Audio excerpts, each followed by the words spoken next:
Ena izmed tvojih prijateljic ima eno vprašanje zate. Maja, dobro jutro.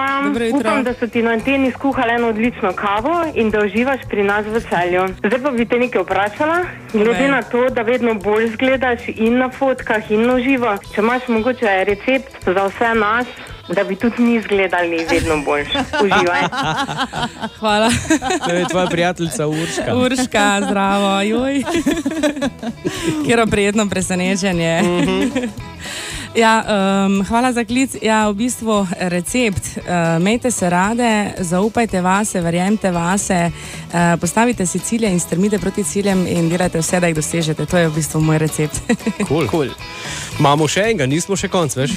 Okay. No, tudi z nekom si nekaj počela, si mu pomagala in zdaj se bo dejansko razvedel, s kom si pela od znanih Celjanov. On mi je povedal nekaj in tudi vprašanje ima zate. Uroš Perić. Maja, dobro jutro. Če je mogoče na tvojem telesu še mogoče prostora za tetovažo Uroš Perić. Uroš. Zdravo, Uroš. Ja, v bistvu. Ja, pa bomo mogli na skupno sliko narediti, da se pa to tetoviramo. A prostor se še najde? To vsekakor, ja. Prostora je še ogromno. Uroš, tako da šanse so. Mislim, za tatu. Kaj danes velja zjutraj?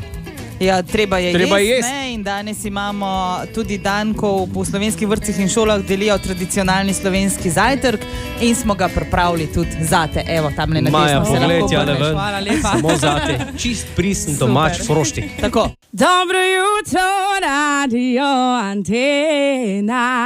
Hvala lepa za zajtrk. Mua. Bravo!